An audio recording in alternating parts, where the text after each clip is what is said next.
What? Nah, I ain't like that. Welcome back to another edition of Traits Triumph by way of What's the Play Productions. We are back and we got some different faces here for you by way of Traits Triumph, of course, because it's basketball season. We kicked SportsFan to the curb. Just kidding. We just added some new commentary. We got Nate and JB, myself, and Busy B. So this will be the basketball cohort of Trace Triumph. And as you all know, this is NBA lottery week. The draft lottery did occur. Whether you think it was rigged or not, it has occurred, and we will act as so. So this is going to be our very first mock draft of NBA Trace Triumph history. All right, we've done plenty NFL. This is the first edition of Trace Triumph NBA mock draft. Today we're just going to do the 14 picks in the lottery. All four of us are going to work together to make each individual pick. So, of course, let's just jump right into it. Before we even get there, JB, Nate, glad to have you join the family of Trace Triumph. How do you all feel? Welcome, dude. Glad to be here. Yeah, I feel same sentence as JB. It's been a minute, but we back and happy to be here. Yeah, man. You know that. Oh, sorry. Go ahead. No, go you ahead. the leader. No, go ahead. I'm the guest. No, Brian's the leader. My Go fault. ahead. Yeah. We not too keen on American football, so I'm glad you guys to come out our shell a little bit, talk about what we really know. The leaders of basketball. The leaders of basketball, on the court and off. That's where I'm the leader. That's where I'm the leader. That's what you were saying. I'm the basketball leader. No, that's not what I was saying. That's what you were saying. But it's all right. The viewers know. They've seen the footage. Anyways, let's jump right into it. Of course, the Dallas Mavericks were awarded the first overall pick in the NBA draft. Unless there's any discussion that is going to take place over who they are going to take first overall, I believe the selection would be Cooper Flagg. If anybody has any disagreements, JB is making faces like he's disagreeing.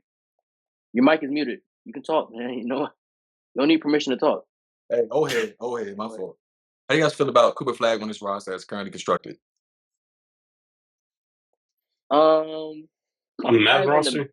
On the Mavericks roster, I heard somebody say, I was watching this other podcast. I heard them say the Mavericks are probably going to try to do the whole bridging two different eras thing, like we've seen the Warriors do, which didn't really go successfully, but they still ended up getting their championship in 2021. And we also saw the Celtics try to do when they had Kyrie, Gordon Hayward, and drafted Jason Tatum and Jalen Brown, trying to bridge the old with the new.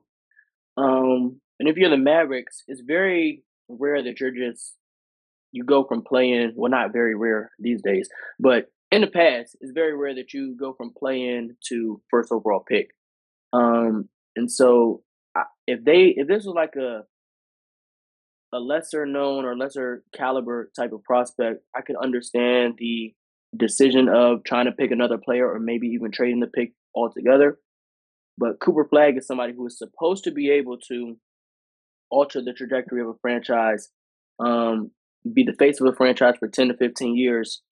And so for them, especially since they just traded their face of their franchise, I understand Cooper Flagg may not be able to showcase his full arsenal the way that we may have wanted to if he had gone to one of the worst teams like the Wizards or the Jazz. But I think he'll come in day one and still be able to be a winning player. I've been saying, if that jump shot is real, the way he shot it in college, if that jump shot is real, I don't think he'll ever have an issue contributing to winning in the NBA. He just may not put up the day one stats that we would have liked to see him put up if he was on a worse team. I also think this might be a thing, even though I'm not comparing him to this player, but I think this also might be like early Tatum, where like he's slotted to play the three because you have Gafford and Lively and you also have AD. So he's a guy that, like Chris said, that jump shot is going to have to probably be good from day one. But I think he'll still be able to slash and play make on Dallas because you still have a guy in Kyrie who can play off the ball, and you probably have you'll probably have a Klay Thompson in there that's still able to space the floor. So we have enough, but I think he'll have to probably play the three right away with Dallas for the most part to start out. I don't think there's anything wrong with him playing the three, though. No, I'm not saying there's an issue. I'm just saying like Tatum, I think he'll have to start at the three, but he may be more of a four going forward, depending on how the roster shakes out in a few years. Mm-hmm. I think, I mean, like if you look at like Flagg's like high school career, especially like the latter half of Mount Vernon, like the last year at Duke, it's definitely going to be a complete 180. Like he was a guy that's very much like his role is going to shift drastically, right? Like at Duke, I think he had like the highest usage rating for a freshman, like in all NCAA D1 basketball history. It was like around 30%. Uh, Now, like I think you guys said, he's going to be slotted probably as like the third option behind Anthony Davis, and eventually when Kyrie comes back. But I think like honestly, if he goes to Dallas, he's going to be put in a position where like his strengths will fit well, and he'll be. I think like the efficiency will still be there. Like right, like he's not going to be somebody like at Duke. We saw him initiating the pick and roll a lot, like with the ball in his hands. Um, but like he has everything else that like ticks off like what can you do to succeed as an off ball player on that Mavs roster. Shot nearly 60% true shooting.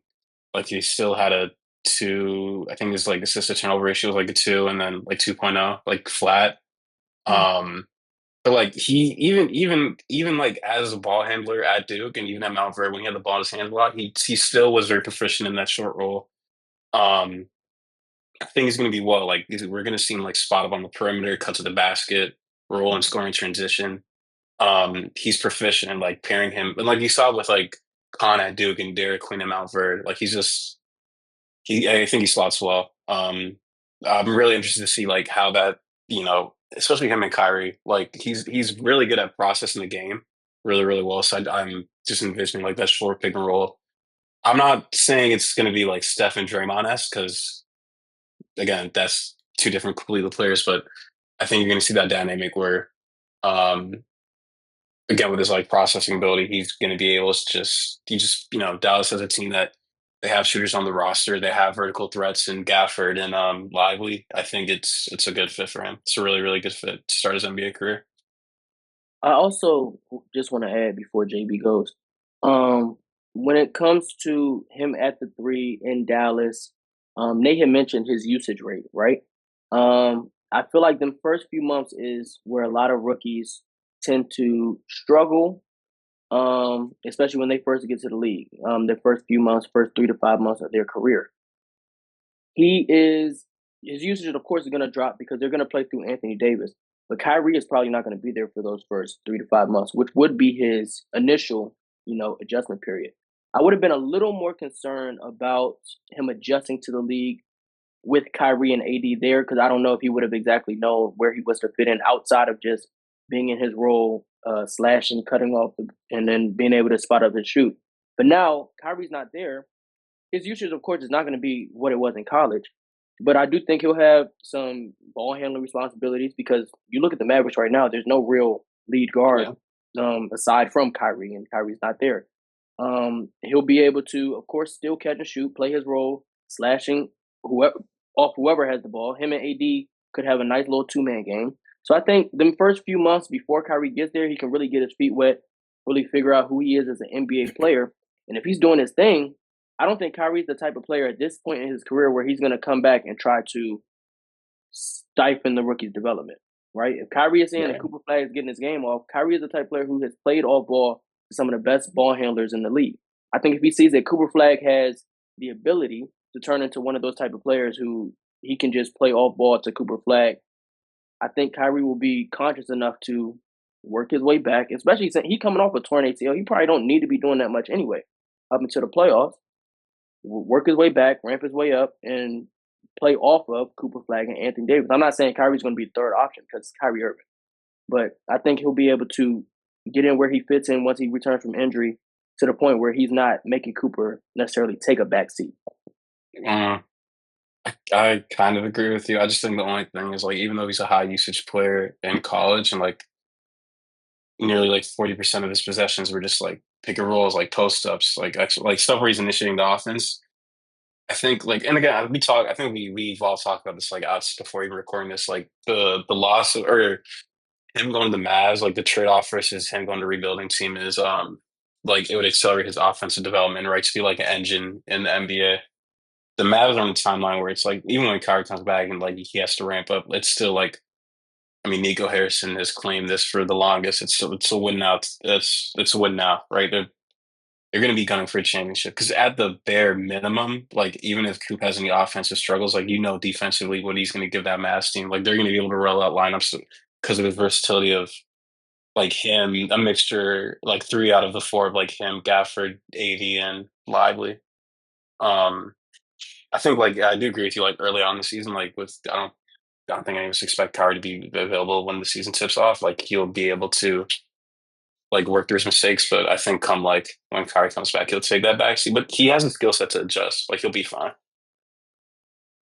Well, I just want to kind of tie this all together before we move on to the next pick. The reason why I ask because I look at the situation in Dallas and I see a loaded front court of wings, bigs. You got Lively, Gafford, AD, PJ Washington still there, Najee Marshall still there. I think Cody or Caleb Martin still there. I see this opportunity if everyone has Cooper Flagg is such a high prospect and raise and such. For me, I'm at least thinking about trading down 1 pick and get Derek Harper. Sorry, not Derek Harper. Dylan Harper. Thank you. And get Dylan Harper. I think the comps for Flagg that I've seen are like Andre Karolinko. Highest upside would be Tatum, as Brian mentioned. You got like Sean Marion. Harper, I've heard people say Jalen Brunson. OKC, James Harden.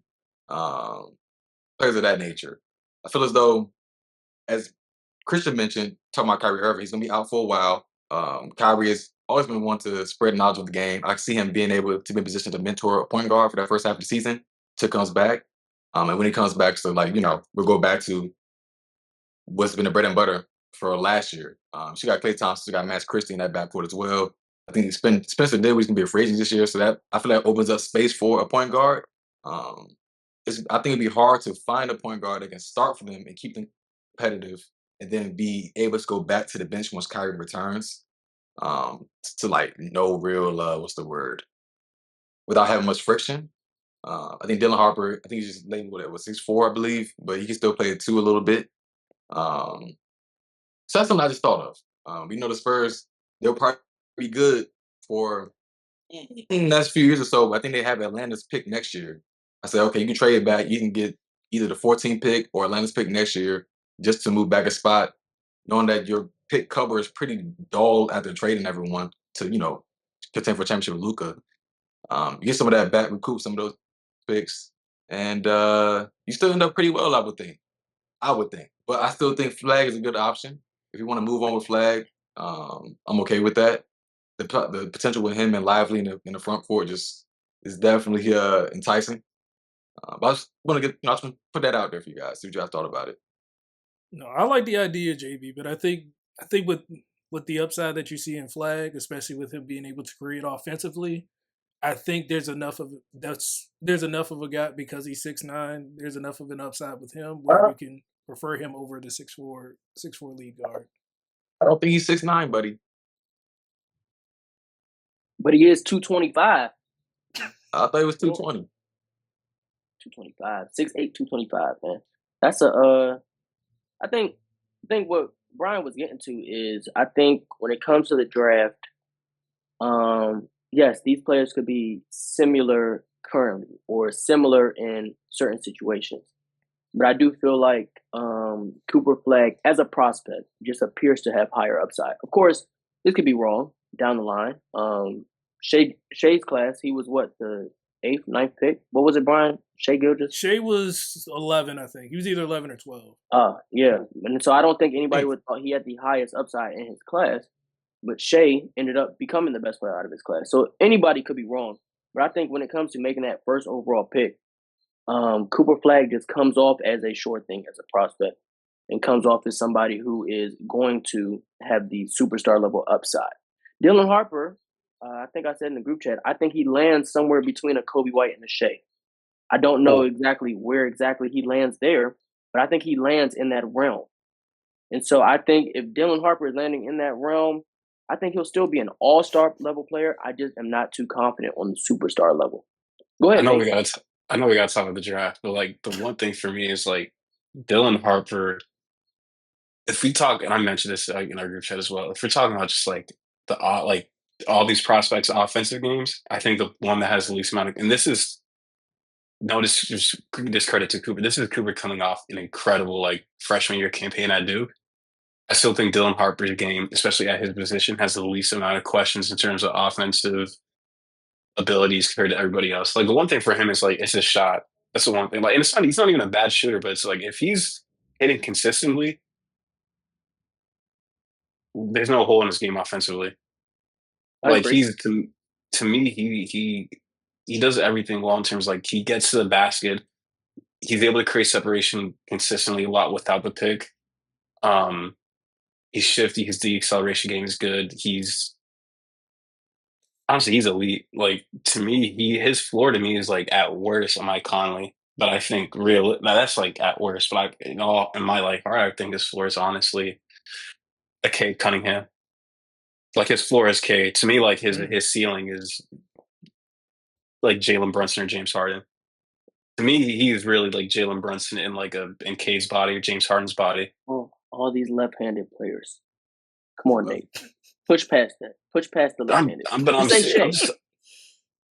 No, I mean, he's not as shifty, but I'm just saying in terms of just like the shot creation and the ability to get to his spots, and he can get to the basket really well. Like, I don't know, he's stocky. Like, there's sprinkles of like, honest, like Luka. I'm not gonna lie. Like, I was watching the Notre Dame game where he had like 36, 6, and 6, and I was like, kind of looks like Luka a little bit.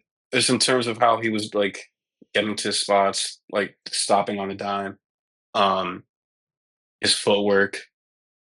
But again, like I'm going on, but I just think for him, like I think it's honestly a discredit to say like his who'd you say his floor was? I said lands, and I didn't say floor was Kobe White. I said I think he lands between Kobe White and Shea. I think he's going to hit the ground running and be a better player than Kobe White offered. Like I really, really do. And that's not the start to Kobe White, but it's just if he has immense talent offensively. Let me do the research. You keep talking. Somebody keep talking. Yeah, wait 1 second. 1 second. All right. If he puts up 24 and 4.5, that's Kobe White stats. I think that's a very, very good rookie season. Yes. And so I think saying 20, because I don't want to disrespect Dylan Harper, but at the same time, I don't want to make it seem like I think we all know what Kobe White is. I mean, Kobe White is a nice scoring guard who probably projects at best as a sixth man on a championship team. Yeah. Dylan Harper is that day one, somebody who, if you put on a bad team, can give you 20 points a game. I don't think that's disrespectful to Dylan Harper. No. Because Kobe White, I'm saying this version of, I'm not talking about the past versions of Kobe White who struggled to get to the bucket, struggled to score. I'm talking about the version of Kobe White that went into the NBA 82-game season and averaged 20 points a game. I don't think that's a disrespectful floor, if that's what we're going to call it. I feel like, if anything, that's just agreeing with what Nate said. Yeah, but it's like Kobe White is like, what are you, in terms of like his growth, like, is Kobe White going to take another leap? This is probably like the player he's going to be for the rest of his career. Right. I'm saying, but you said floor. I'm not necessarily saying this is his floor. If anything, this is where he comes in day one, and I think this is the level of player he is. And even saying that, he may not come in and average 24 and 4, because that's one of the best rookie seasons of all time if he does that. Yeah. And so if he doesn't do that, I'm not going to sit here and say he's not better than Kobe White. But I'm going to sit here and say that, okay, we're seeing the similarities, but I think he will, of course, pass that trajectory, because I think Kobe White is probably this player for the rest of his career at best. Yeah. But I think Dylan Harper has the ability to come in day one and put up those same stats. Potentially more assists, because I think he's better at creating for others than Kobe White. But when it comes to natural scoring, I think 20 points as a rookie is pretty difficult. Well, I think from this, we've all pretty much come to consensus that Flagg will probably be the pick for the Mavs. But I think now we can move on to the question is, what do the Spurs do with that second pick? Because Dylan Harper would be, most people would think, you're looking at the Spurs and then the Hornets and the Sixers. Well, the Sixers got their guard. Hornets and the Sixers, they got their guard. The Spurs, they got their guard as well. So, I mean, what? So, what do you guys I'm going to say So Cooper, we all agree is going number 1, right? Yes. Yeah, and Okay. even if we didn't, it's 3-1 if JB voted. Right. Yeah, But, Yeah. So And then 2, we have Harp. well, that's the question now. I that's feel correct. like we would think Dylan because you want to go best player available. But Right. to JB's point, You they are have pretty to. guard heavy, and they kind of already had their 2 guys in Castle and Fox, if that's what you believe. So the It's- question at this point, go ahead, CT. My fault. I was just gonna say, if the Spurs are gonna sit here and pick, I think the gap between 2 and whoever you think 3 is just so wide that you can't make any other pick. Mhm. It's not ideal that they have all these guards currently on their roster. This is why I initially said that I think they ended up trading for De'Aaron Fox for no reason. I Yeah. agree. Um, I agree. and so it's like, because even if they had Castle is somebody who projects as a off guard who they would have they're experimenting with him at point guard. But if you put Castle next to a better point guard, he can probably reach He could be a like different Dyson level of Daniels player. for Atlanta. I wasn't gonna say that, but I mean I could see that, but I think just a different level of player that is probably better than him as a point guard. So Stephon Castle, I don't think is the issue when it comes to making this pick. I don't know if I love De'Aaron Fox off ball or Dylan Harper off ball next to De'Aaron Fox. Either one. And sure, it'll work because they're 2 very good players, but I just wish that Dylan Harper was the point guard next to Wemby. Like the tried and true point guard next to Wemby. And And Castle. they could have brought back Chris Paul. He could have learned right under Chris Paul, but they probably definitely not gonna bring back Chris Paul now. Because now it's guard overload. But I think if they're gonna really sit here and make this pick, they can't I don't think they're gonna be able to just skip down the board from their second ranked prospect to their third. It's Yeah. a big What gap. was also like you line those 3 players up, Fox, Harper, and Castle, and you're the Spurs. Like who you want for the next 5 years? Harper and Castle. So you got 2 out of the 3 that fit. I'm not even saying. I'm not even better. saying them. I'm not even saying those 2. I'm just saying like out of the 3, like I think like Harper. If you're the Spurs, it's like Are you saying Harper's right on the now, list? even even right now, it's like that would be our guy. That would be our 5 lead years guard. from No now, questions Harper asked. should definitely be head and shoulders above either one of them. Even year 1, like obviously year 1, De'Aaron Fox will be the better basketball player. But it's like year 1, I still want him at our lead guard to develop him because you know what you're going to get, Yeah, I or mean, what you're hoping to get. we was talking on the trip. I don't remember what exactly what, but I didn't really love De'Aaron Fox as the point guard that they were trading for anyway. Yeah. And so I feel like there were better options that could have became available. Then they ended up, of course, Vic ended up having to sit out the rest of the season, so it wasn't really projected for them to necessarily get all this high of a pick. But then it's like there was a lot of point guards. There's a decent amount of point guards in this class, to where they did not have to necessarily make that De'Aaron Fox trade when they did it. Yeah. They could have let the lottery play out, and there's point guards that will be available. And I said multiple times, Trae Young will be available in the next year or 2, and they're just rushing. They're rushing the Victor Wembanyama process because he is one of the top 10 best players in the league. But I also think we have to be patient because he hasn't played playoff basketball yet, and we're rushing the process, and we're getting lucky with these picks. We rose all the way up to the 2nd overall pick, and now we put ourselves in a position where 2 of our best players play the exact same position, and it looks like down the line there will have to be a decision made. And realistically, all that you gave up for Fox, you'll probably have to just recoup that because I don't think they're going to hold on to him longer than 2 to 3 years unless this fit is just something that none of us really foresee. Yeah, I mean, well, that leads to that's another the pick. question. I would still pick Harper. I just wish they didn't have De'Aaron Fox on the team. Well, they're planning on rushing the timeline, then I think we have an idea. But but like we said, if they're gonna sit here and pick, then Dylan Harper's gonna be the pick. But Yeah, I think we were good on Dylan Harper too. Yeah. Yeah, I think there's one more thing I want to say. We've heard a lot of rumblings about Giannis Antetokounmpo, and honestly, Right. I don't like that fit either. Like I like the Giannis and Wemby fit, but De'Aaron Fox, God, he shot 27% from 3 in his tenure with the Spurs. Again, like Christian said, and I agree with him. We were on the trip talking about it when it happened. He's not a good fit for what they wanted in my eyes. Well, I won't say he's not. To me, he wasn't optimal for Wemby as a player. I think what I was saying. Oh, go ahead. My fault.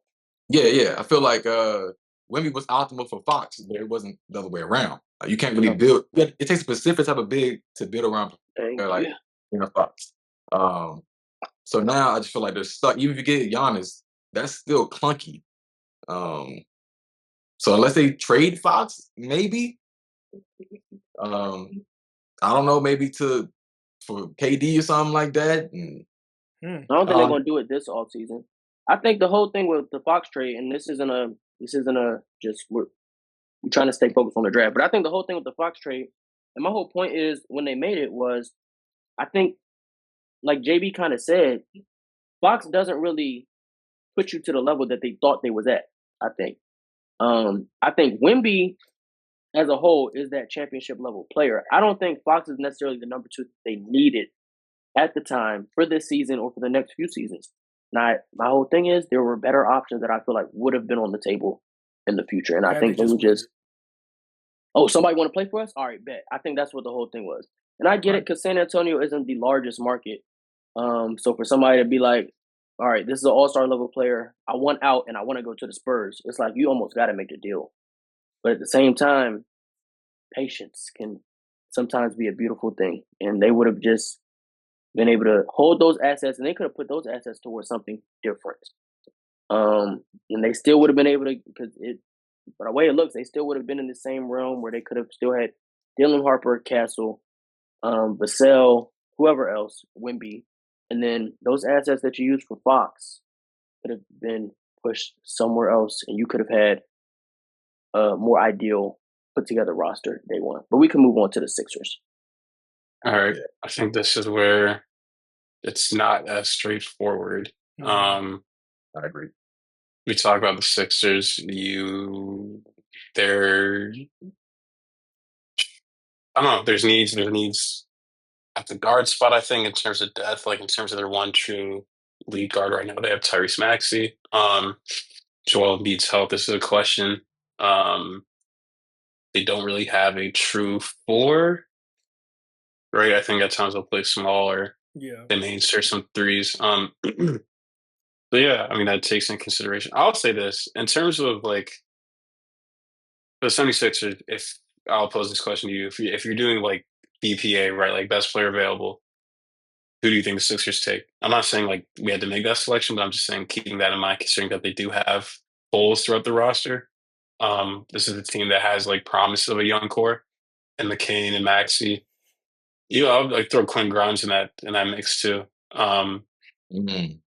Yeah, I don't know. Who do you guys think would be the best fit or best pick for Philly at 3? So my question for you would be, where do you think McCain plays long term before?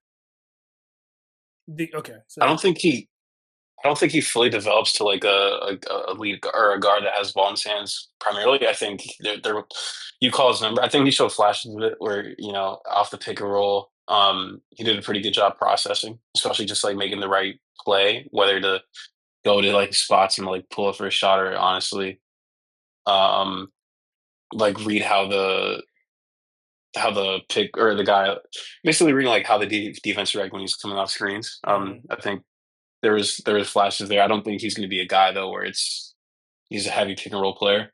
But yeah, I do think this is I don't know. I think he can develop to like a Desmond Bain-esque type of player where you see like the responsibilities of years go by, like more and more ball handling responsibility goes away. But I don't think he's ever going to fully be fledged to like a primary ball handler for this team. Okay. So as I saw Chris motioning, he put up the 2. So I'm assuming he's saying the shooting guard. So if that's the thought process, I understand what you're saying with the 4 position. He's a combo guard to me. Less of 2, but more of a combo. But yeah, go ahead. Oh, okay. I got you. So I think I would still say Ace, just because he's probably just because of the shooting ability that they said he's had. So, and considering the fact that you have Maxey, who's going to be your guy creating for the most part. I think if you go big here, it would just be a question of if you're looking at how you feel about Embiid going forward. But yeah, I think Ace would still be the pick here just because of his ability. Because I think he has enough he's able to play off the ball enough to where it's not going to be too big of an issue given the current roster you have. And even if you do find a way to move PG for, say, like a 4 or something, like a power forward or something, you'd still be able to slot him in at the 3 and just kind of let him be the guy that just can play off the ball and kind of spot up. I agree. I think Ace slots in to that 3-4 spot next to Paul George and Embiid. Once the actual Ace Bailey height came out, it made me a little bit less confident in this pick. We was all under the assumption that he was 6'10", but I was telling you all that he's not really 6'10". But nobody likes to listen to me when it comes to that. But I was right. He ended up being an actual 6'7.5", I believe, and he's already a little light. So the length that was talked about isn't really the length that we thought it was. But I think still, I think if he gets to Philly, I think being in that position would really optimize what he's good at, and what he wouldn't have to be a self creator, which is not his strength. He would just be able to play off the other stars that are there. And so I don't think this is a bad fit for him. I think he may struggle a little bit with some of the matchups he may have to take on, but I'd assume that Paul George would just naturally slide to the 4, and they let Ace Bailey be the 3 and guard some of the smaller defenders. So, like I think somebody said if they play Julius Randle, Paul George is going to have to take that matchup because I don't think he would want his dog Ace Bailey to have to fight with the Julius Randles and the Zions and the Giannis's of the world. So, he's just going to have to do what he got to do. Yeah. My thought process is similar to Brian. I think at this third pick, we're looking at either selecting Ace Bailey. We're thinking about VJ a little bit, but I put Kyle, I don't know how to say his name, but the big from Duke. Man. Yeah, my man. That's what we're thinking about as well. Possibly trading back for him. But I'm comfortable going with Ace Bailey.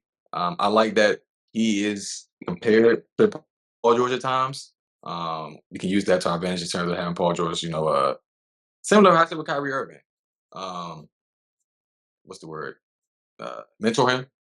I like that. I like that perspective as well. He played close with Danny Granger. I think Danny Granger is a comp that Ace Bailey has gotten before. I think putting him around a player like that would be great. Someone who's a little bit more raw as prospect, talking about Paul George, was raw when he came in and developed his skills. Being around someone like that can kind of help Ace Bailey go around that same trajectory, given they started at a much higher place than Paul George did. I like that. I feel comfortable rolling with Ace Bailey and then putting Paul George at the 4. He's going to get hurt, though, but it'll really be all right, man. JB got to get one of those out every episode, man. Yeah, next pick. Next pick. Okay. Unless they got all right. I'm outvoted. I'm outvoted 3-1. I wouldn't take Ace here. Who you taking though? Don't say Conquerable. No. I think he said the 4, so I think we have an idea.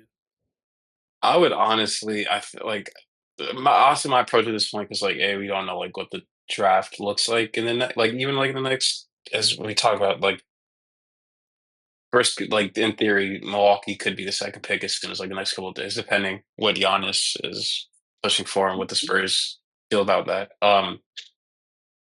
I would, for me, like I was gonna propose Derek Queen here. The reason for me, I just think like at this point in the draft, he's the best player available. We can talk about that later when you guys are thinking about like Derek or him at whatever pick. But I think for now we can go with Ace. I respect it. So Derek Queen is your third player in the draft. I think he's the third best player in the draft. I know there's questions about. I'll get into that later though about his defensive motor and the rim protection. But I don't have my big board fully set up. He's not third. I thought I was really high on Derek Queen, but I didn't know you really had him third. But I respect that. But we can move on to the Hornets. And for me, it's too easy. Me personally, I'm not the biggest VJ Edgecombe fan. Personally, I think he slots in as a nice shooting guard next to most guards. But I think the Hornets here have shown that at least in the past few months, that they're willing to move on from Mark Williams. Mm-hmm. And moving on from Mark Williams could be their reality. You never know. They already traded him once, and so this could just lead to the potential of him being traded once again. And so I think that opens up the center position as an option. And for me, I'm just sticking true to my board. My highest rated center in the class is Man Maluak out of Duke. I like his potential as a defender. I like the size. I like the length. That is who I would go with at 4 if I'm the Hornets. I'm not the Hornets though, and so you guys can offer your suggestions as well. But Man Maluak out of Duke. I just hope he gets to. Honestly, I just hope that he gets. I really want him to be a Raptor because I feel like that's where he should be. But I think he's probably the 3rd or 4th best prospect in the class, and I have him going forth to the Hornets. I definitely think this is the range where you could start looking at him. Even at 3, honestly, you could look at him because I think between this pick, between this pick and probably pick 7, I think he could go in any of those areas. I like the pick, especially if they do end up moving on from Mark Williams. Originally, I was thinking VJ, but because they have Brandon Miller already, they may decide not to go that way. Knepel's another guy you could look at possibly, because he's a guy that you have as a secondary playmaker on the wing. But I think I'll co-sign Chris's pick here for Man just because I do think they are going to move on from Mark Williams, so it would make sense for them to go get a center. I wasn't expecting 2 votes. Sticking with VJ. I think for a player who's got Mark Williams. You sticking with what? Sticking with VJ. Well, players got Mark Williams comparisons. I don't feel like it would behoove the Hornets to be back in the situation they're in already. There's no possibility for. I don't see the potential for much advancement coming from that. We'll get Mark Williams comparisons. Man. Those are fake comparisons. Those are lazy comparisons. They saying 7-2 out of Duke. Them is lazy comparisons. Who you get? I like. I feel like Mark Williams' biggest weakness as a player in general, outside of health, is the defensive awareness. And I feel like that is the one calling card that I think Man is relying on. He's not the best rebounder, but his paint instincts as a defender is what has him this high as a player. With the potential offensive upside, he's shown that he is willing to make the effort to stretch the floor. Correct. Obviously, a lob threat. Somebody who can, I think day one is giving you at least 10, 12 points a game with great defense. I'm not going to say all defense, level defense day one, but I think as a rookie, that size and the instincts in the paint when it comes to defending. Once he learns how to box out, I don't know as a center what more you want from him. Once he learns how to box out. But I think he can learn how to box out, man. It's been on like a few years. What's the feeling to you? I feel like coming from Duke, the player he is, I can see a possible Derek Lively rookie season. But to me, what's the ceiling? What do you think his ceiling is? Yeah. Compared to VJ. I think defensively, just based off the defensive instincts that I've seen. Y'all are going to love this one. One of the best defenders of our generation. Roy Hibbert? No. Rudy. Okay. You think he'll be better on the perimeter? Defensively, Rudy's not bad defensively on the perimeter. That's a fake narrative.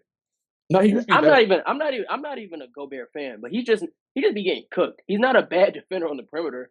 He just steps out on great players like Luka, and the highlights make it look like he don't know what he's doing out there. Rudy moves his feet very well for somebody his size.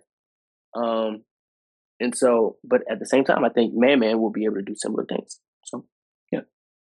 But JB said VJ. So, what's your ceiling for VJ, JB? I like. He gonna say something absolutely ridiculous. Nah. I think a little bit below Pacers Oladipo. I think below that. Not as high as Oladipo was, but all-star. Maybe 1-2 times. That's what I'm thinking. And I feel like that's a good fit alongside LaMelo, Brandon Miller, and LaMelo and Brandon Miller. I feel like the center is such a replaceable position to take a pick that high in the draft for a center just doesn't really make sense to me in current NBA unless he's, has stands out qualities. I don't think Madman's qualities stand out too much compared to NBA players now. I feel like every year there's a player with that height and that says they can shoot a little bit. But you guys won 2-1, so Madman it is. Nate ain't vote yet. I thought Nate said. So y'all go. So Madman wins? No, I mean I was sick to Gary Quinn at third, but I think with the Hornets, it's a weird. Well, yeah, I think Derek Queen is to me the best player available, but I would probably. It's weird. Like I think, yeah, there's a need for the center position, but like considering how poorly the Charlotte Hornets shot last year, and I had this on my initial mock as soon as the lottery was done. I have Khan here. I think he shot 50, 40, 90. He can guard in space. I think the one thing for him is like he struggles at times to like get a good contest at the end of like an offensive sequence, but he can guard in space. You know why? Them arms is. No, positive wingspan. We beat the allegations. It's still short. They're still short arms.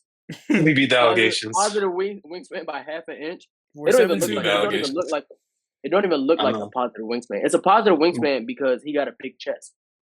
Oh, we beat that. Well, that's not. Anyways, I'd go a bit wider. Okay. I'd go Kanye. I just think for the shooting and the. Oh well. Yeah. 2-1-1. What on? 2-1-1. Oh, Colin won, right? Yeah. Maluwak. Oh, Maluwak won. I'm off. He's right there. Right here, right? Yeah. The Jazz got lucky. Motherfucking that's 4. Okay, I like Maluwak, but all right. This is an interesting one.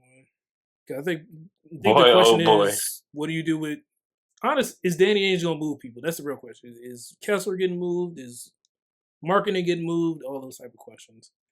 Right, but we got to just draft with what we know right now, like with the I'm probably gonna co-sign with you here, Nate, and take Queen just because I feel like they're too guard heavy and wing wise, it's just like I don't know because I mean Cody Williams didn't pan out to be the scorer that you would.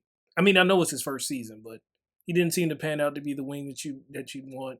But you already have like Taylor Hendricks there. You have, Keontae's more of a guard than a wing. But yeah, you got him. You got Laurie there, and again, we don't know if he's getting moved. So I think the biggest thing would just be to get solidified probably a 4 or a 5 going forward. So I think Queen would make more sense than going another guard here, especially since you already got Collier and Sexton and all those guys. I was gonna say, in terms of like the prospects they drafted the last couple of years, the surefires have been. I mean, Kessler was traded after Minnesota picked him, but Kessler and like Filipowski, which is unfortunate. Considering what I forgot about. Let me take that back. Keontae George has shown flashes at times. And Sensabaugh has shown a little bit of flashes at times. Also, he broke his leg. Yeah, I don't know. I'm come back to me. I got to think about this for a second. I wouldn't say Quinny just because they already got Filipowski and Kessler, yeah. But JB, who you got? Man. I'm sticking with VJ, bro. I'm sticking with VJ. At first, I had Khan here, but I feel like VJ slipped down. He's at 6'5". He can still play the wing alongside Keontae George on off ball as off guard. Keontae George need to hit the bench. Yeah. And I'm with that too. I really like Collier. I didn't think Collier might be the better guard. He definitely is. I didn't think he'd be that good, but I watched his tape. He's nice. So I like VJ here. I'm not mad at it. I'm not gonna lie, y'all. You're not moving the needle for me. I see Sengun. I see it, but I'm not. It hasn't worked to fruition as often as we see. So I'm just like I said. I'm gonna leave it at VJ. That's why I'm sticking with the 5th pick. Okay. Who you guys I'm see cool too? with VJ too. I think, like JB was saying, I like Collier as their lead guard this year. You never know what could occur this season, but I think as a lead guard, I like Collier as the starter. I think Keontae George should be a player who comes off the bench. And then VJ could slide into that 2 spot, playing off of Collier, who was a pretty good playmaker for a rookie last year. Because VJ isn't a shot creator day one who is getting you 20-point games. So he'll have to play off of somebody, and of course you still got Laurie. So it's people there that he can play off of slightly. Yeah, and so they need a shooting guard. I think VJ's probably the best one in the class once I conduct some more research. But VJ has my vote here. Nathaniel. I was going back. My name is not Nathaniel. I was going back and I hate that. I was going back and forth with like in my head, like Trey and VJ. And because you look at this roster, right? Like we already mentioned Flip and Walker, I but did forget about Trey Johnson. Yeah, I forgot about Trey Johnson too. I'm changing my vote to Trey Johnson. I'm not gonna lie, my fault. I'm changing my vote. I forgot. They could use. They could use the scorer off the on the wing. You shouldn't have said that out loud. You forgot about Trey Johnson. Can't say that. But I'm talking about because I was just thinking about VJ and Derek Queen. I was just thinking about them too. But like, because looking at that, they're going down the list of that roster. Cody Williams is like one of the worst rookie campaigns. They have Taylor Hendricks, but even then, like him and Cody are in a similar position where it's like they need to get their body right.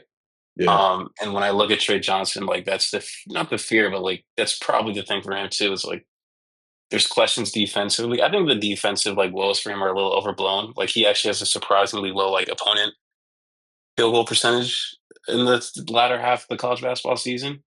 But there's still questions there, like if he can guard, but he can shoot the leather off that ball, and there's a shot creation. But then, like, if you also look at VJ too, I think you're also spending 2 years, like you're spending a couple of years trying to help him figure out like how to operate in a half court offense and like working on like the handle, the footwork, like the finishing issues. He's an uber athlete, but he's not the greatest finisher in space. And even if you get there for him on like some outcome, you get to some outcome of that where he develops in those areas, like you'll still have a small backcourt with him, right? He's only 6'5", and like the NBA is turned to a point where like I thought he was 6'3". No. Combine height. Oh wait, what was the combine measurements? I think the combine height, unless I'm thinking of another guard. Y'all can keep talking. You're thinking of I'll find it. No, man. When I saw the Jace Richardson height, I felt some high knees. I said, "Dog." But anyways, 6'4". Yeah. So again, like you still right, and at that point, it's like you're kind of hoping, like, does Utah strike the next? Again, this is like wishing was like, is this the next like Donovan Mitchell situation? But the question, I think the question at that point would be: do you think Utah has the 2 years to develop him? And do you think that there's enough separation between him and Trey Johnson to make that pick? Yeah, I don't love either player for the Jazz here. But again, like I think Derek Queen's still the BPA here, like the best player available, but it just doesn't make sense. I think I'm going Jeremiah Fears. Everybody has a different player. So we have VJ, Trey, Jeremiah, and then Derek. Okay. Well, I guess I'll be the tiebreaker here. I guess. Well, have you won, Brian? Brian, you already picked your player. So I picked Derek originally because I was thinking BPA plus the fact that they may move on from Laurie or Walker, but since we're going off what we know right now, yep. Which guard do you want, Brian? I'm gonna go. Yeah, I'm gonna go Trey just because he's coming up. He's a guy that you have off ball that can score right away. As y'all said, you already like Collier. I do think he's a VJ guy might that not you get could picked. slide to the 3 if you need to in a pinch, but he's going to be the 2 guy for the most part. Plus, with like Colin Sexton, Jordan Clarkson, guys like that, you could probably move one of those 2 going forward. And I think, to Nate's point, I think his defensive woes were a little overblown because he had so much of an offensive responsibility that there were times where he wasn't going to be as engaged defensively. So for me, I would say Trey, just because I think his scoring ability is something, and his ability to shoot the ball, as Nate said, is something that Utah would prefer. All right, Trey Okay. Johnson it is. 6th pick. There it is. The Wizards. This one has been debated for weeks, but I think we have an idea of who we Derek pick. Queen. There's got to be I'm Derek Queen here. planting I'm my sorry. flag. Derek Queen next to Sarr. Derek Queen. Derek Queen next to Sarr. I'm Derek planting Queen. my Thank flag. you. Y'all can debate That's it not going what I forward. thought CT was gonna say, but yeah. Oh, Who's who do you Derek think I was Queen going to here? say? I thought you were gonna. I was saying Fears. That was it. I've been saying Fears or Queen the whole time. Yeah. But Derek Queen falls here. I think they'll have a very difficult time not making the pick. We saw the Washington Mystics do something similar, except they didn't take the player that was from the area. But I also think that Derek Queen just simply is a bucket, and I think he will be able to put up buckets. And I think the backcourt in Washington, for some reason, I feel like they're going to try to give it another run. I don't love their backcourt at all. Jordan Poole, I think, has some ability to be a playoff caliber starter. But Bub Carrington just gives off 6-man to me. I'm not always impressed watching him, but I do see the what's the word for it? The reason why they want to give it another go. I see why they want to give Bub Carrington another year and maybe give him that actual lead guard role. And I think next to Sarr, I think the ideal player that you would have next to Sarr is somebody who can A, focus on putting the ball in the basket, and B, be a bit more of a bruiser when it comes to guarding centers. And then Alex Sarr can play in the Jaren Jackson, Evan Mobley help side defense role, which is where he will honestly make his money in the league, because offensively he just isn't there. But defensively, he has the ability to be one of the best help side defenders in the league.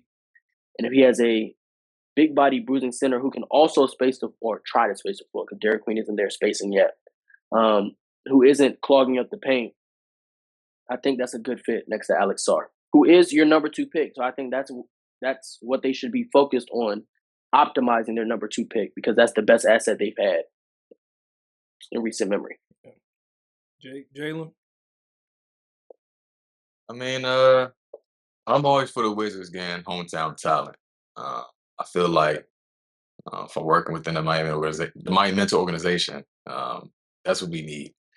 I was also upset when injuries didn't get selected, but I'm cool with Derek Queen here. I'm sad to see VJ slip some more, but I think Christian made a good case. I think how much does Derek Queen weigh? 250? Probably Oh, never mind. Probably It's like 230. 240, 250. 230? 6'10"? Yeah, 6'10". 6'10", 230 at the center. Yeah, that's my weight. Okay. No, I'm about to say y'all Dude, probably I'm right. okay. I'm okay with Derek Queen being a 5 there. We'll see how it works out. What did the Great, combine well, say, CT? I'm trying to find it. I just Okay. know he had bad testing at the combine. I spelled his name I'm about to say wrong. he That shit. probably is 240, 250. It just, to me he looked like lower 248. 248? Okay. 248. Okay. 6'9", 248.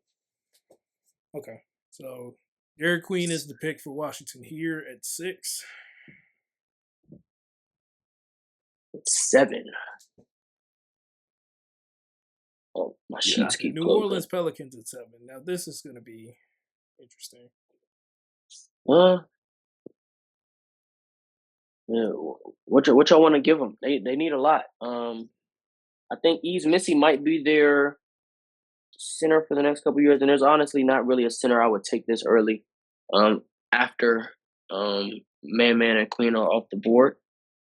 Right now I'm looking at, of course, VJ, because I do think he slots in anywhere as a nice off the ball too, who of course you would like to see develop their offensive game a little bit more. they want to continue to add shooting around Zion. Concanupal is probably one of the better options at this spot.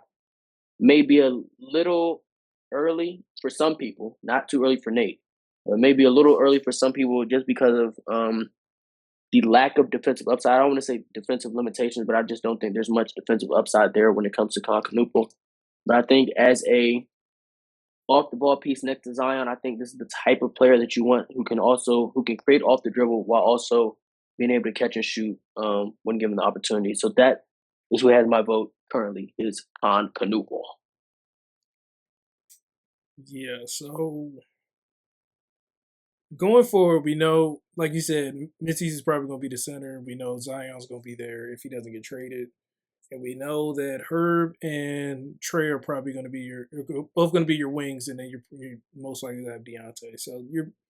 So I think this is a place where you can take VJ because you can have you can have him come off the bench and be a guy that you can develop going forward.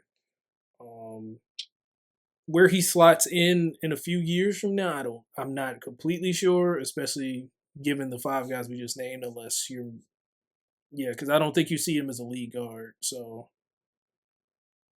yeah, I think they go BPA here and they go VJ, but I could see why you take Canepo given the playmaking ability he has going forward. Let me make my final argument for Khan.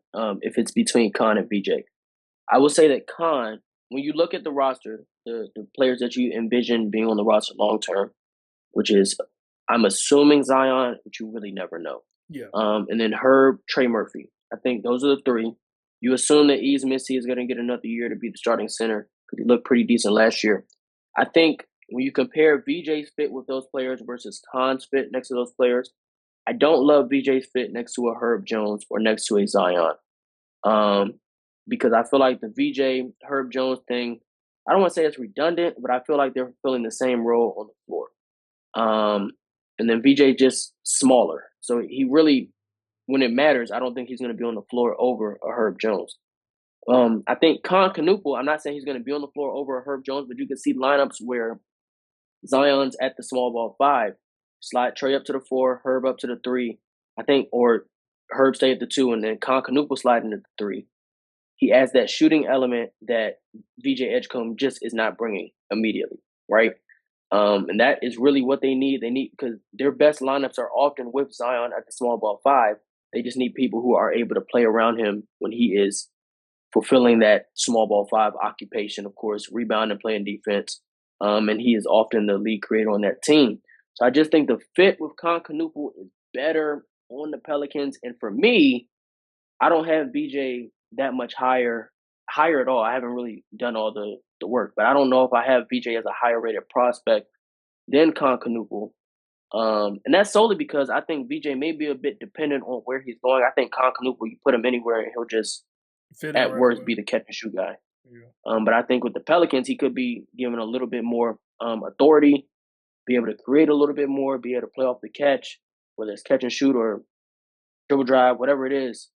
I think he'll just have a little bit more freedom and have a little bit more upside than a VJ Edgecombe on this roster. If Murray wasn't as entrenched, I probably would consider Fears here as well. But yeah, because seeing having Khan and Hawkins off the bench as shooters, I think that's not a bad lineup to have, especially if you're gonna have Zion as your point forward or Deontay as your point. JB, who were you thinking? You guys said everyone I was thinking. When I thought about this pick, I see VJ as, of course, you guys said the best player available. I see Khan as possibly the best fit. I was also thinking Fierce because you look up and down this roster. There's a young prospect. Well, there's a prospect at every spot except for the point guard position. So Fierce was a thought as well. I think, like Christian said, VJ's not a good fit on this team. I'm okay. He's falling down this far. I might as well let him go to 20. But I told you okay. He might not get picked. God dang. I'm okay with Khan here. I see him in a little Corey Kesper type situation on this team. Jeremiah Fierce probably won't get much run given the guards that are here. It's just the plethora of talent they have on the Pelicans roster. Even, let's say hypothetically, I don't envision Zion being there, but even with Zion not there, you can slide on into that spot. Spot being a starting wing or forward, whatever you choose. So I think I'm gonna go with Con here. And Nate? I already know I got Nate's vote. Hey. Oh, here you go. Here you go. He just want to think of something else just to not give me the vote. Come on, Nate. No. I mean, I'm not gonna lie. At first, I was leaning towards Con, but you brought up the point of like Zion Williamson at the small ball 5, and the best pick and roll guard in the nation league last year was Fierce. And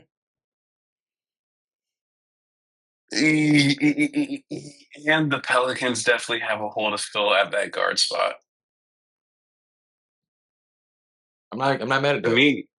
I'm not mad at it. It's not a crazy pick. Is VJ Epcombe really falling this low? I think he can play next to DeJounte if they really want to keep DeJounte around. Fierce. Yeah, I think I'm going Jeremiah Fierce. Is this another Trey situation? Another Trey Deontay situation? They take him? I mean, I want to say like it's coming off an Achilles tear. Like I don't know where he fits into their plans long term, but it's not. I don't think he should fit into their plans long term. He's definitely. I don't think he will either. I don't think he will. Yeah, I'm going Fierce here.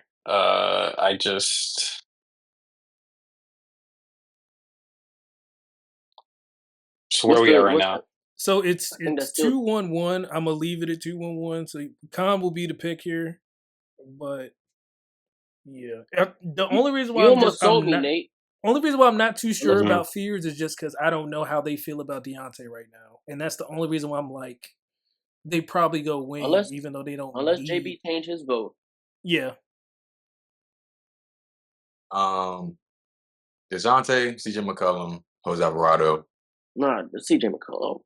That's what I'm saying. CJ ain't stopping you from taking Jeremiah. I don't know. Joe Dumar's there. You never know what could happen. But, gosh. This is true. I'm sticking with Con. I think that would be safe here. Stick with Con. I win again. So Con Kneppel goes at 7. I finally got one. Finally, I can agree with someone or something. God dang, it's my first one. Bro, I done got all of them. Next pick. Shout out to you. Ouch. So we're going Con right here, right? Yeah, Con at 7. Yeah, sir. We do want to make it known that we did consider Jeremiah here at 7 as well. Sure. Oh yeah. I was gonna make an argument, but I was like, I'm not gonna hold this up. But now we're at the number 8. The Nets. The Nets. This feels real BPA. Like I don't know why, but this feels. I'm not saying VJ has to be the pick here. I'm just saying this feels real BPA like because this honestly might be a Jeremiah thing. He might flip again. To me, I'm thinking Jeremiah because I don't think D'Lo's holding you up. Hey. I'm thinking Jeremiah too. I'm thinking Jeremiah as well. Damn. I feel bad. Who you thinking, JB? I feel bad for the Raptors because I really wanted him to get to the Raptors. Right. I was gonna say. But BPA, I feel like BPA. Him next to Cam Thomas. Oh wait, I don't know. Oh man, Cam Johnson on that wing as well. That's when if they get Jeremiah Fears and Cam Thomas, JB, we going to New York. We're going. I don't care. We're going to New York. Gotta see again. That's a terrible backcourt defense. That's actually a horrendous backcourt defensively. No, nobody care about no defense. Come on, man. We here for the vibes, man. The Brooklyn Buckets. What they call it the Brooklyn Nets for a reason. It's all about putting that ball in that net. Come on, man. Tell him, Jay. I want Nate to lead this one since 14 Ventures is out there in Toronto right now. Hey, man. Yeah, who you want next to? I'm not gonna lie to you. BI. He's not projected. I mean, he's climbed he's climbed. Actually, I'm gonna let y'all go first because I'm gonna say you're definitely not thinking like none of you guys are thinking about him. I'm talking about Carter, right? No, it's a guy. I'll give you. He played for Alabama. He's a guard from Alabama. Oh, LeBaron. Now he was number 12 on one board I saw, so that's not crazy. He's Lotto. He's Lotto to me. All right, I well, like I'm going like LeBaron's game, but go ahead, JB. My fault. I'm Tough going spot for BJ. me. I think this is the type of player that Masai really likes. Like lengthy dark skins. So I think he's a good fit here. So we got. So what is it right now? We got Scotty. We got Quickly. We got Bi. We got Bi. Yeah. So You got Bam would Got have been a Jakob. great Dick. pick here for sure. Yeah, Jakob. Yeah. Um, I'm looking at KJ. I'm looking at KJ because I understand that Brandon's probably gonna be your lead. Brandon and Scotty are gonna have the ball in their hands, so maybe it may be smarter to Yeah. have more of an off ball guard. But I mean, KJ can stretch the floor, so I could see them taking KJ here. KJ, is this Yakishonis? Yes. Oh, YBG Don. I ain't never heard anybody call him that. Well, I'm saying I didn't know how to pronounce his name, Yakishonis, so that's why I said KJ. I'm sorry. I'd love for the Raptors to go point guard here. I just don't love any of the point guards that are currently available.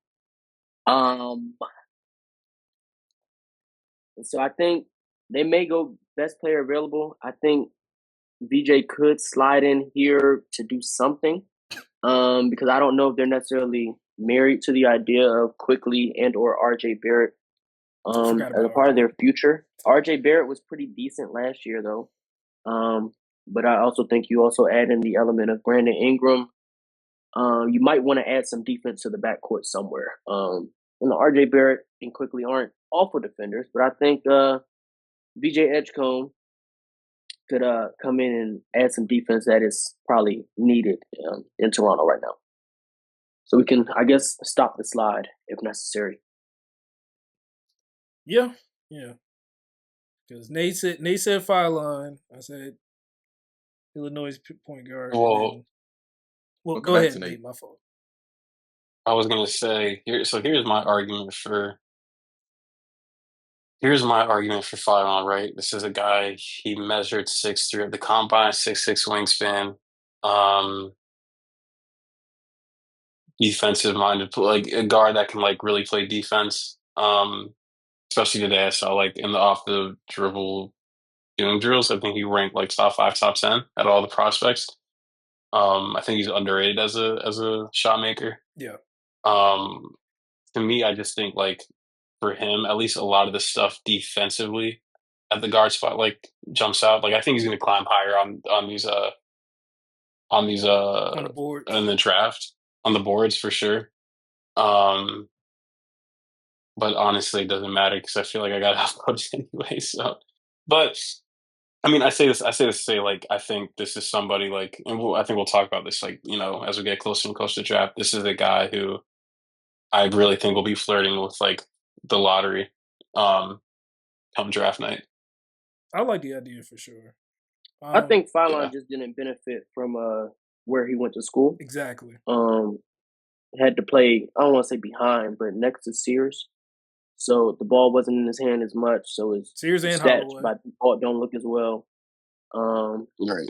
So it's like a lot of times he was playing out of his true position. Ideally, he would have had a lot of point guard reps, and I mean he had enough point guard reps at Alabama. But you would like him to really be like a full-time point guard somewhere. But I don't know if we're going to see him drafted this episode.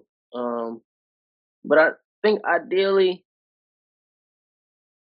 on ball point guard, he may be able to come in somewhere, learn from a veteran point guard, and really develop into something in the league. I just don't know if we're going to see it this early. But this is somebody who, like Nate said, could rise up the draft boards just because he is young and performed at a decent level at a big time. I think the thing for him is like his role in the league. I think coming out will be like a connector and like a secondary creator, right? Like and then also like defensively, he's going to be a disruptor and he'll be like your point of attack on. Like I think he's that good defensively. Yeah. It's really just comes down to 3-point shooting, but like already, I feel like he resembles he has a foundation to be a solid complementary guard like at the NBA level, like a Mike Conley almost, right? Like. He's jittery. There's a stop start, like athleticism with him, like good playmaking, like both like playmaking offensively and defensively. Things like for him, right? Like you said, if the 3-point shot doesn't develop, then he's going to be like a guard on the short roll rotation, like almost like Alonzo Ball-esque. Which no knock on Alonzo Ball. That's just like how they'll probably play out for him. But I think the foundation of what he has, and then also it's like if he develops that 3-point shot, like that's a really, really, really, really good NBA player. But yeah, so I guess for VJ here, right? Yeah. Unless JB changes his pick. Yeah. Hell no. My time. CT might have to start this one, man. You know. The Rockets. His team close to his heart rate, man. Who's going first? Somebody else go first. I got a lot to say about this team. Okay. All the things they need. I think it's pretty obvious here. Sorry, my fault. You think so? Crazy to go KJ, considering that Van Vliet. I mean, but you know how you. I mean, but Ben Thompson's probably gonna be their lead guard going forward. So I don't know. Nate, what's the obvious pick? I need to know this one. Not obvious, but let's say like I think like if you don't go KJ here, which I don't think is a bad pick at this point. I'm looking at Murray Boyles. I like that better than Jakic Jonas. This is I don't think look at Reed Shepherd, and it's like, you drafted him third, but you didn't play him. And whether Van Vliet stays or goes, I still think if you draft Jakic Jonas, what do you do with the? To be honest, I don't want a Jakic Jonas and Reed Shepherd backcourt. Right, and I think it's not. Don't ask no questions, JP.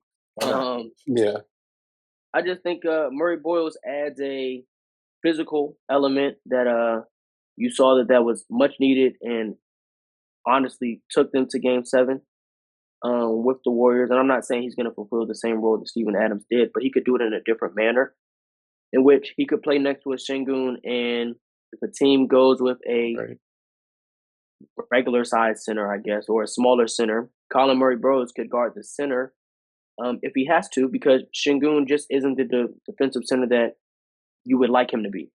So Colin Murray-Boyles, I think this is a role player selection. You're not drafting him to become a future All-Star. You're drafting him to fit into the system that Ime is trying to put together there in Houston. So I would go Murray Boyles over Jakic Jonas. He can also get I think he has all league too, though. So I think he has all league defensive potential. Like elite hands, great reaction time. He's strong. He can guard multiple positions. Like off ball, he's a disruptor on defense.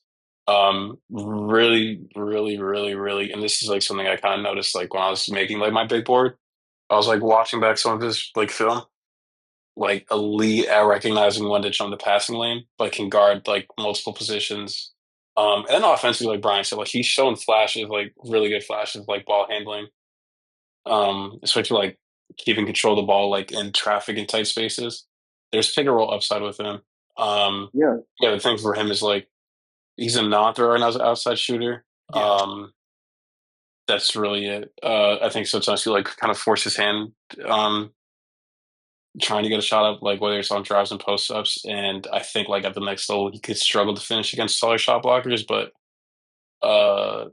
I think like he's just really versatile. And again, like he brings that physicality to the floor spot that I think will like help to kind of shadow any shortcomings Şengün may have on defense.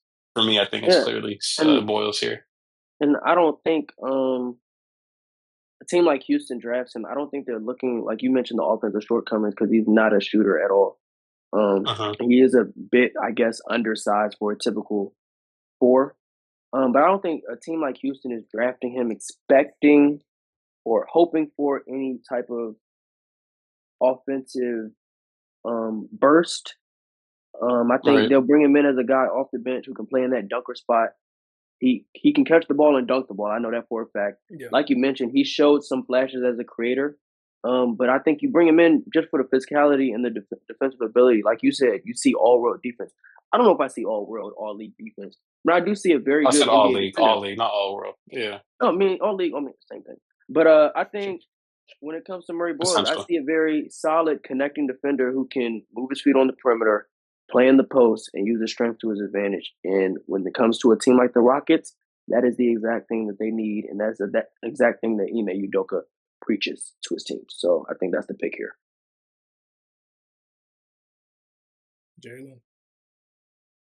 Hey man, I'm just having fun, bro. Okay. All right, Brian. I'm just gonna pass it over to you. Well, I mean, Murray Boyles is going to be the pick because y'all will. I mean, even if I pick KJ, y'all will have outvoted me. Got you. But I get the Reed Shepherd thing, so I can understand why it would make sense not to take the point guard there. And as you guys said, obviously he would help them continue to be strong defensively, and having Jabari and Tari already there as well, I think he could. It would help. It would help that group, especially since you already got guys coming off the bench that are elite defensively. So just continuing to build that elite defensive core, and then again, just kind of just allowing him to focus more on the defensive end and kind of work on his shot as he's coming along, because he won't have as much offensive responsibility as he did at South Carolina last year. I think that probably helped him develop his game and be that 3-and-D forward that you can have going forward as long as the shot comes along. So I agree with you guys here on Murray Boyles as the pick. I mean, Brian, do you want me to say KJ? I mean, you can say KJ, but But I mean, given the breakdown we had and everything that we said, it would make more sense for them to take Murray Boyles than to take KJ, especially if they, as we said, with Reed Shepherd not even getting to play a whole lot this year. Nate, I've done the research for this next pick. Trailblazers, I want Carter Grant on this team. Carter Bryant? Oh, what I say, Carter Grant? Carter Bryant. Did you do the research? I did the research. I want Carter Bryant on this team.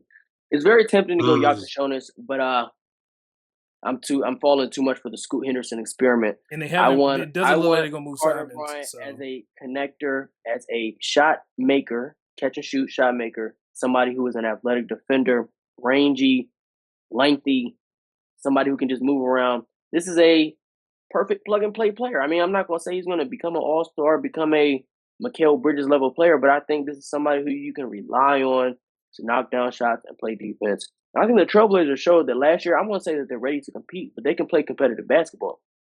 Chauncey Billups, a lot of people thought he was about to lose his job before the season, but he turned that team into to a respectable organization.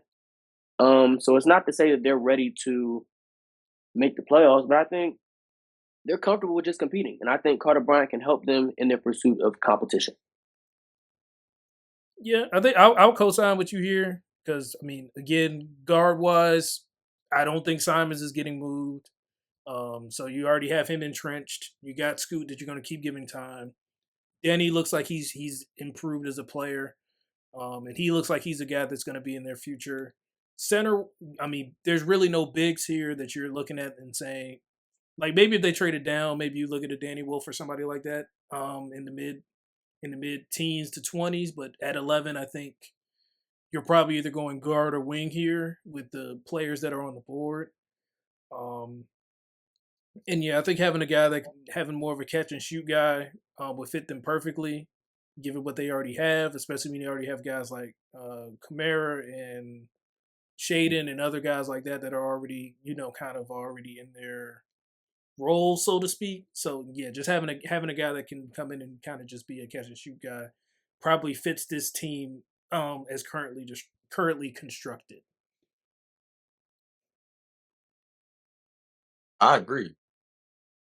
Nate, who you got, man? Carter Bryant? I'm not gonna lie. So when the lottery first happened, I think I stuck Carter Bryant in like my top. I snuck him in my lottery, Mm-hmm.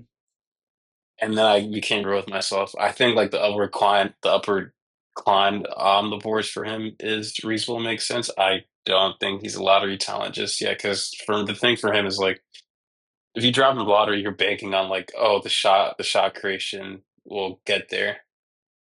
And I think so. I don't think that's what I don't think teams bank on that. I think, especially when if you drop in lottery, I think you do. Does Portland specifically need that though? This is late lottery, Nate. We just drafted Colin Murray Boyles 10. I don't think anybody is banking on shot creation. I think he has the ability to shot create. And I don't think anybody is drafting Murray. Like we just said, Houston is not drafting Murray Boyles to be a shot creator at any point. If he's around for 10 years, that means he's playing defense and finishing layups. If there's more there, then that's nice. But I think Carter Bryant, you take him late lottery, I think you're trying to fulfill a need. And I'm looking at the board. Yeah, there's some guys who can shot create, but there's other holes in their games. Like Dr. Schoen is wildly inconsistent. And I didn't like the inconsistencies that I saw out of him, especially when he was touted as a top pick coming into the year. But I didn't like the inconsistencies that I saw. He had the flashes of great games, but he also had sleepers that was like, where is he at? Is he even on the floor? Yeah. And so for me, looking at the board, I feel like I don't think Portland is going to even try to take a risk on that type of inconsistency when they're already going through the Scoot Henderson experiment at the same position, basically. And so I think I'm not going to call Carter Bryant a short thing, but I think it may just be a safer pick to see the translatable NBA skills day one.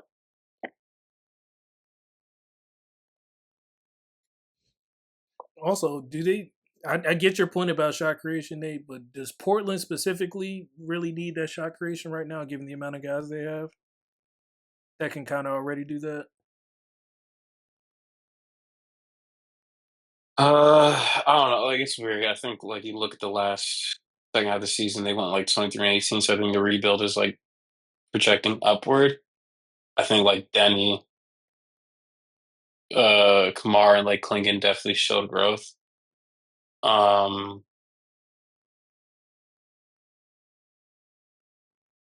It's hard though because I think like I'm probably gonna go KJ here. I know he's like no, actually no. I think this is the appropriate range for like where to take him. I just think like the like he's had If his he ups don't and go downs, here, but if he don't go here, he's not going lottery. So if we're going to take him, we yeah, got I to take him think now. I'm gonna go KJ here. And the reason for me is just like we talk about his strengths, right? Like he's honestly he's really challenging for me to kind of even come up with a comparison for, but like just the elite off dribble shot making and passing, pops out. Like he's a phenomenal passer, right? Um, he's had like multiple flashes of just like the shooting off the dribble. I think the biggest thing for him is like the biggest red flag is like the ball control is kind of weak. Like there are times where, like there's film of just him losing his handle without like any defenders necessarily challenging it, but he has like the speed and the size to generate paint touches and like draw fouls. He's crafty in his patience. And I think like considering like the guard situation in Portland, like he's 6'6" too, so I don't think it's like an issue where it's like he can't play with Ant or Scoot. And I think here like you do BPA. Like I think it's you take him here. Okay. Well, I've been listening to all you guys make cases about these players. And I hear Nate describe this KJ individual, Robbie G. Don. And I agree with Christian and Brian in that I think that the fit for Carter Bryant is more seamless with this roster, especially if you want to promote the playmaking of the backcourt. Diamonds may not be there at the end of next year, or sorry, the end of the 2026 season, to make that clear. So we could see something change with that. But as the team is currently constructed, I do like the fit of a more 3-and-D player. So I would agree with those two on that. All right. 3 on right here, and now we're at the Bulls. It's got to be KJ here, right? That's what I was thinking, right? but I'm like, they already got Kobe. They got no. Because what guards? I might be on. Oh, actually, it might be Igor here. I know him. I like him. I might be on my own on this one. Might be on my own on this one. Who you think it is? I just like the bag out of that boy out of Michigan. Jace? I was honestly I have Jace. No. Michigan. Oh, Danny Wolf? Oh, you talking about Danny? Oh, you talking about Danny? I love the bag. I love the bag from the big center. Wow. He played point guard a lot this year. I I just think the Bulls have a lot of nothing. No, that sounds really good. That's the issue. They have a lot of average, I would say. I think they have a lot of role players on their team. I'm not saying Danny Wolf is necessarily gonna rise above that, but I think a lot of these guys they draft, they just fit in, but nobody is able to take the next step. I think Danny Wolf has a bag that I can just respect on the floor, and I feel like if he gets in a good situation, good coaching, they'll coach the good in him and coach the bad out of him. And I'll probably be on my own on this one because I think you guys are already talking about Igor. I don't really love Igor Demon, but Danny Wolf as a shot creator, with the shooting upside from the center position, I think is a lottery pick, and that's who I would go with if I was the Bulls. Shout out to Billy Donovan. Yeah, I think this one, I'm with you, Nate. I think it's going to be between KJ and Igor because I don't think, even though they have Kobe, I don't think that Kevin Huerter or any other guard on their team really stops you from making a pick here. Giddy. Well, he's their 3 though. Like I know he's their point guard, so to speak, but He's their point guard. But he's 6'8", so I'm like, you can put him at the 3 if you need to. But then you're playing Giddy and Yakashonis together. Why are you? And Kobe White. And where's the defense in that backcourt? You think all 3 are starting? Giddy's definitely starting. Kobe White is starting. Is Yakashonis not going to start? I mean, you'll come off the bench to begin with, but like, you're not going to get. There'll be a point like. Okay, Giddy, Kevin Huerter, and Kobe White. That's the alternative. Okay, you're just. Oh Lord, what are you saying? That was the starting lineup last year. Patrick Williams not there? He's the 4. That's the starting lineup, and Vucevic was the 5. Yuck. So what? So Kevin Huerter was a starting 3 after the trade, unless I'm tripping. So what do you think? You're tripping. How would you view Kobe White on came the off the championship bench. team? Because I know we said like The starting lineup was Giddy. I mean, when Lonzo was healthy, he started Kobe at the 3, Mataz at the 4, and Vucevic at the 5. That's the starting lineup when they were. Lonzo didn't play the last 3 months of the season. What are we talking about? When he was there, he started. So essentially, I don't think Lonzo it would was be there at the same time as Kobe, Kevin Giddy, Mataz, Patrick Williams, and Vucevic. That's what we're essentially saying. Let's look at the play-in tournament. Well, so I guess my question would be, how do you feel about Kobe going forward? Because if they think that Kobe is a 6-man like down the line, then I think you can go ahead and take a KJ or Igor. Because we would say Giddy is at least average defensively, right? Or is he a cone? And I'm just Giddy's a cone. He's average. Giddy? Yeah, he's average. Oh man, I must be missing it. Their last lineup was Buzelis, Huerter, Vucevic, Kobe White, Josh Giddy. I'm guessing Lonzo slides in for Huerter when he comes back healthy. And we're relying on at this Lonzo point. I prefer to just bring Lonzo off the bench. I know that sounds crazy, but not that crazy. But yeah, defensively. Right, so I'm just gonna go KJ here. Let me ask you a question. What's KJ's measurements? From the combine, it was actually hold on, let me pull my Excel sheet up. It was 6'4" barefoot, 6'7" wingspan. Give me Igor. 8'4". Oh dang. Well, 6'4" and 3/4 barefoot, so he's 6'5". Igor's not a better player. Like if it comes down between them two, I'll just place my vote for Yakashonis. Hey, when you were talking about KJ for the Blazers, the way you described it, I thought it was more of a 3.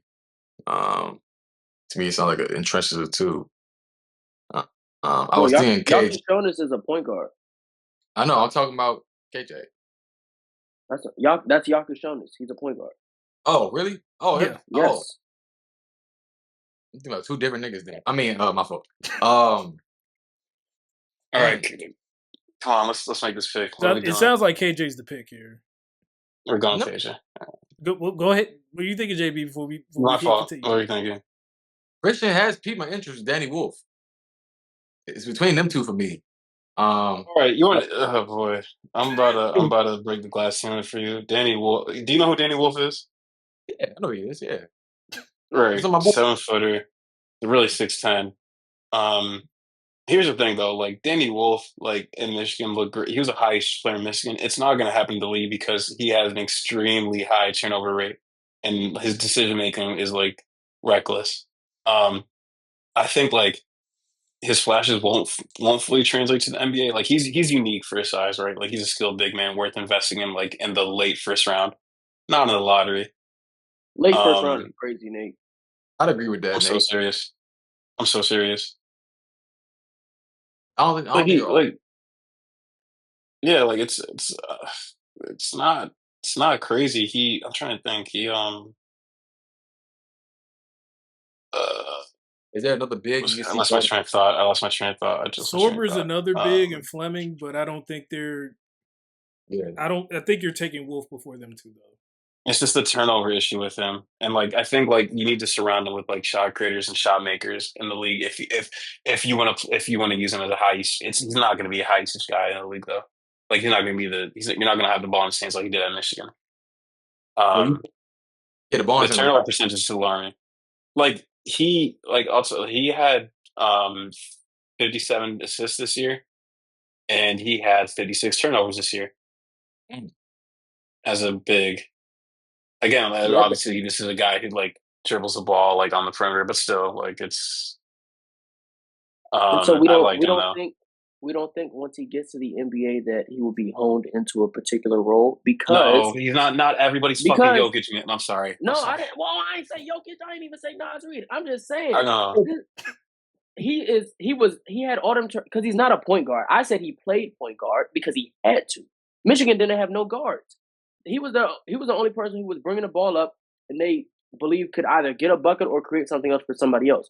Now, the turnover to assist ratio is not the best. Of course not. He's 6'10", trying to play point guard, but he's not a point guard. So my thing is, he's a big 7-footer, whether he's 6'10" or 7 foot, shooting 35% from three, and that alone, I feel like, is something that could lead you to late lottery, early 20s. But you said invest in the late first. That's 27, 28, 29, 30. For 35% from three. I don't know. As a 7-footer, like if you would think like hedges wouldn't affect you, but like the pressure gets to him. But he won't be in that role in the NBA. And then what's his effect? Then my point is like, what is his effectiveness then? Right? Like if you're trying to replicate the effectiveness in college of the league, then it's like, okay, then you kind of just diminish his game a little bit. Like, I think we're looking at similar to a Nas Reed role in which that shooting is, I think, would be the most primary way in which you utilize him. If he has to grab the dribble, he can. Just for what I'm hearing from you guys. But he's not Nas Reed though, because Nas Reed's feel for the game is ridiculous, and then also Nas Reed is a shot creator. Like Danny Wolf is a guy who, like, if he's going to get to the shot, he's coming off a pick. Nas Reed will go to the Baja in space. Danny Wolf can't do that. If this guy if Nas there's Reed like is also not 7 feet tall.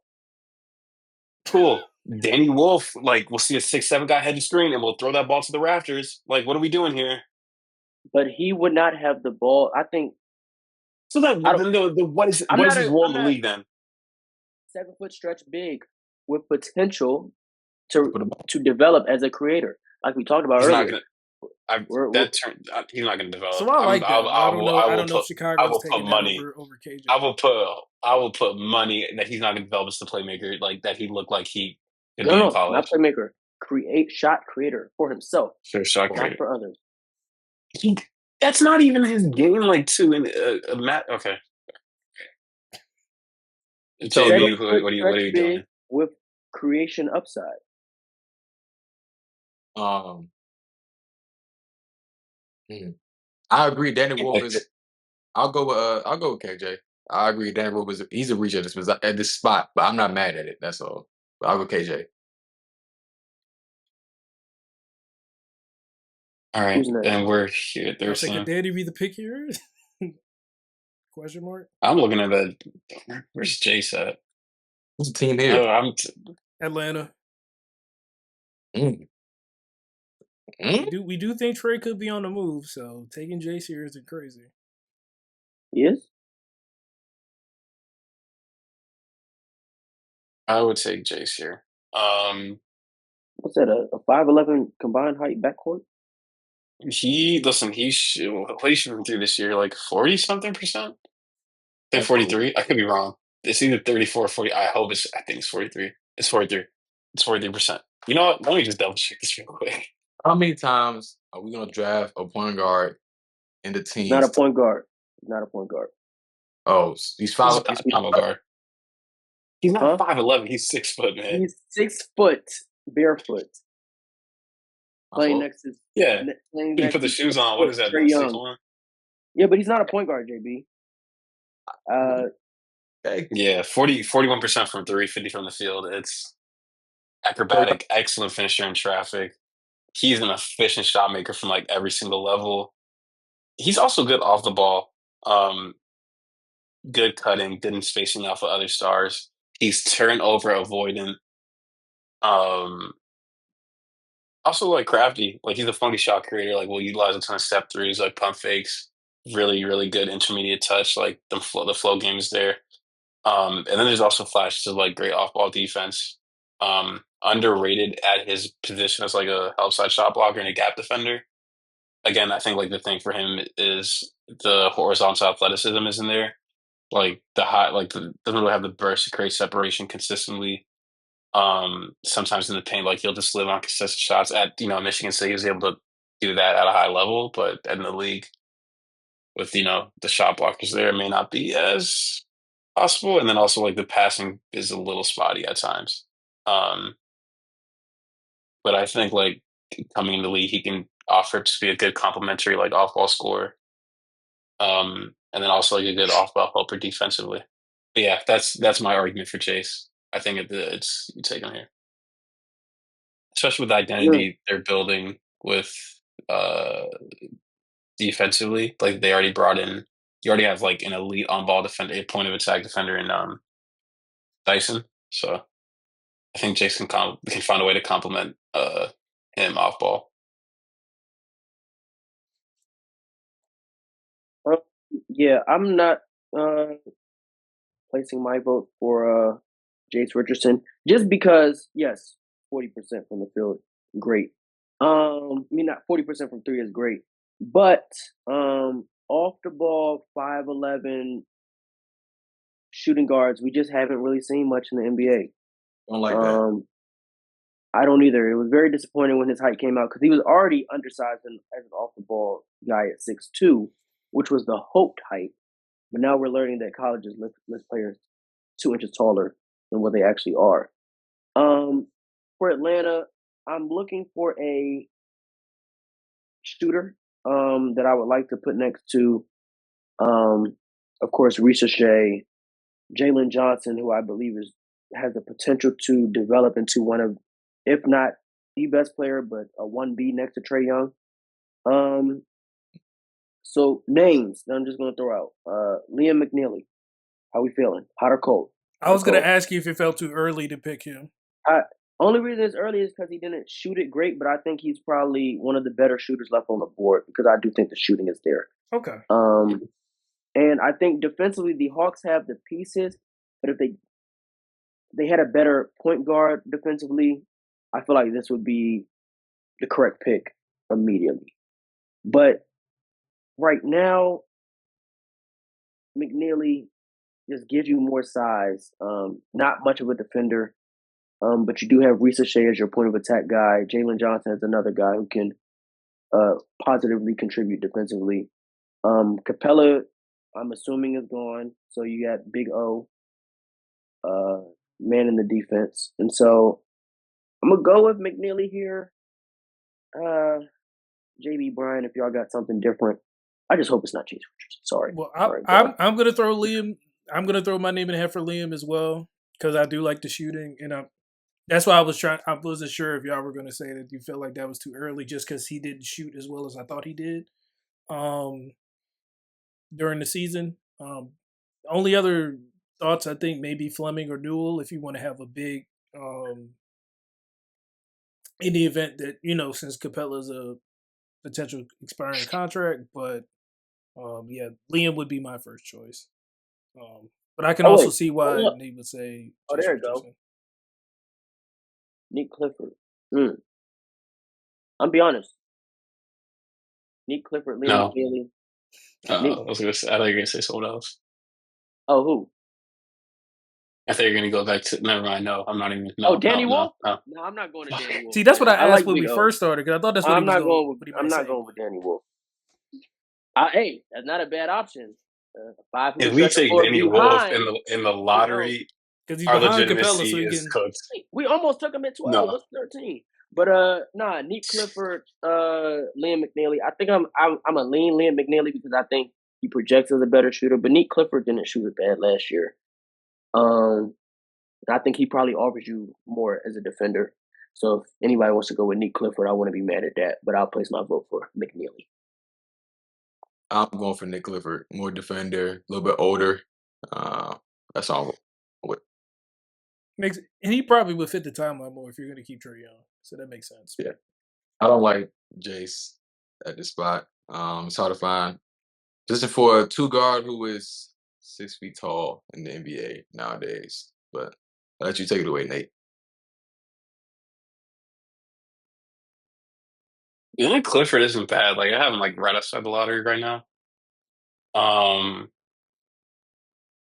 the thing for me is that Fleming is combine showed he's 6'9", so like that's actually listed height actually like accurate. With a wingspan that's like a little over 7'5", shot 39% from three, nearly 5 attempts a game, and he's 20 years old. For Will that you say reason Fleming? alone, yeah, Fleming. For that reason, I know like the thing the question for him is like, oh, he was at St. Joseph's and he's off the national radar for 3 seasons, but I think that athletic tools are there. You're Um, you're playing him where? you can play. I mean, you can play him at the three, and then at spurts at the four as well. Like it's Fleming at the 3? he. I mean, I haven't heard he's that not one like before. flat footed, but even then, I like okay, you can. No, go ahead. I haven't heard that one. I've heard small ball 5 with the stretch 4 upside. Even with the stretch 4, last season was his only season above 33%. So He I had mean a the shuttle shooting, time of. No, go ahead. and so the shooting, I believe he's worked on his game. So I'm assuming that the shooting will translate. Um, but I think when you got Ricochet, Jalen Johnson, I feel like those are your 3 and 4 unless you're bumping Ricochet down to the 2, which could help the defensive aspect, but offensively you might stagnate a little bit with the Trae Young and Jalen Johnson sets repeatedly if there's not an additional shot creator in that lineup. Um, so I don't know. I mean, I like Fleming as a prospect. I don't know if I love the fit here with the Hawks. I just think the trades this year, like realistically, I'm also basing him like, oh, he can play the three just based off like, I think at one point he had the fastest shuttle time yesterday with like 2.72. I was saying, okay, he's not flat footed. Yeah, but realistically, he pans out to like the four spot and he can play the five and skirts. But like, if Trae Young is still on this team, like you probably just again the formula is like you just give him like shot makers that are the high. This is a highly versatile 3D forward. Um, the defensive instinct is there. The length is clearly there. He averaged like nearly 9 boards a game. The rebounding is there, and like the offensive arsenal is like rapidly evolving. So for him, I think it's like a double. It's he works if you have Trey there or not. Like for the Hawks, like he fits well next to Trey. Um, I mean, like if Trey's gone, like he could develop. Like his offensive game could develop. I don't think he's going to become like a premier shot creator, but I think it'd be evolving. Whereas with Nick Clifford, whereas with Nick Clifford, it's like you know what you're getting with him, right? Like I don't think you're going to see like drastic. Like he's solid, knocked out like good shooter. Can't create a shot in spurts, but it's like actually I probably say that a lot, but like you know what you're going to get with like Rasheed Yeah, Fleming, that's not his league role. and there's room, Create a shot. right? Yeah. Yeah, but They also like I think also with Nick they like no, but yeah, go ahead. no, I was just gonna say I don't know. I don't want to not make the pick here because I like the pick better at 14, but I like the Nick Clifford, Liam McNeely pick here, and then I like the Fleming fit with the 14th spot.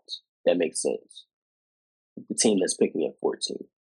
And so I think me and Brian already voted for McNeely. I don't know if anybody, y'all had tied it up. So we can. I went Fleming. I don't know who JB went for. Nick Clifford. Right, so I guess it's McNeely. So if McNeely's the pick here, I want Fleming at 14 to the Spurs. It's my vote. Yeah, I would take Fleming here as well. Yeah, I'd take Fleming here as well. I can't believe McNeely won lottery, but okay. Yeah, put him next to Vic. Show up that shooting that's been worked on. Let's make sure it's real. Okay, so what I can't speak. Who are you guys? I'm not mad at either one. I'm not mad at Clifford or Fleming. I've done a little bit of research on Fleming. I've heard about his game a little bit. I'm not mad at either one. I'll let Brian tell us who he wants. So, given the two choices, I probably would go Fleming just because I feel like there's less front court depth right now. Because you have Kel. I mean, even though they're not stopping you from picking Clifford, you got Vassell, you got Johnson. They already got Dylan Harper. Yeah, you just picked Harper. You got like Brandon and Wesley off the bench and things like that too. So you got enough wings where I think you could go ahead and make this Fleming pick. Plus, I think Fleming would make more sense here, given who you already have on the roster. Well, outside the two, and what you're also looking at, possibly Danny Wolf. For San Antonio? Yeah. Nah, not here. I wouldn't take him here. I would have took him at 12, but not at 14. That makes sense. No, I'm just the teams. I don't like the fit next to Vic. If Danny Wolf goes lottery, people are getting fired. Like that whoever picked him, they're getting fired. Like, what are we doing? He's not going 14 just because they already got Vic. I don't think Danny Wolf translated as anybody who could play the 4. Not even really in spurts. I think he is. So we could pass up on Danny Wolf here and go with Rasheed Fleming. Sure, Fleming. Dang. All right. Igor falls out of the lottery. Yeah. Okay. Hey, man, Nick. I'm not trying to hate on the guy. No, I just. And Rasheed Fleming rounds out the lottery for us. All right. Draft. Quick run through. First pick, Cooper Flagg. Second pick, Dylan Harper. Ace Bailey at 3. Kaman Mulawach at 4. Trey Johnson at 5. Derek Queen at 6. Concrete went to the Pelicans at 7. Jeremiah Fears at 8 to the Nets. VJ Edgecombe at 9 to the Raptors. Colin Murray Boyles 10 to the Rockets. The Blazers select Carter Bryant at 11. KJ 12 to the Bulls. He stays in Illinois. Lee McNeely somehow is trying to get lottery number 13 to Atlanta, and Rasheed Fleming rounds out at 14 to the Spurs. I got 13 out of the 14. My hands is all over this draft. Let me guess. You had Danny in your 14, didn't you? I told you that 12. I would have taken Danny Wolf over KJ. That's the only thing that's the only pick that I said that I did not, that I was not a part of the majority on. That's the only one. So nasty. Everything else. I got 12. I got 12 out of 14. So yeah, definitely, bro. Carter and Lane wouldn't make the lottery for me. There's still a lot to there's still a lot to be determined. Even though the draft doesn't come before free agency, unlike in the NFL, there's still a lot to be determined. So I don't think this is too bad for a first draft, honestly. What you was about to say, JB? I don't like the fits at the top of the draft. This is just my review of it. But I don't think anybody likes the fits once the lottery occurred. But it's just what it is because this is who's going 1 and 2, unless the teams trade out, and we wasn't doing no trades for this month. I definitely drew some trades at work today, in case we were doing that. That was with my question, Brian. Earlier, are we doing trades? But once we decided it'd be us four, kind of do trades out the window. We may do. I'm about to say we may do trades for the next one. We'll see if trades aren't already made. He's gonna try to trade the first pick. Hell yeah! Yeah, he already said he traded down to 2. It's gonna ruin the integrity of the mock, so we can't do that. The Mavericks and the Spurs making a trade with each other would be crazy. Yeah, that's not happening. Simple, bro. Y'all solve each other's problems, bro. But anyways, this was fun. This is good. Yeah. I have some more prospects. I'm tuning in for the draft. DC, you want to sign us off?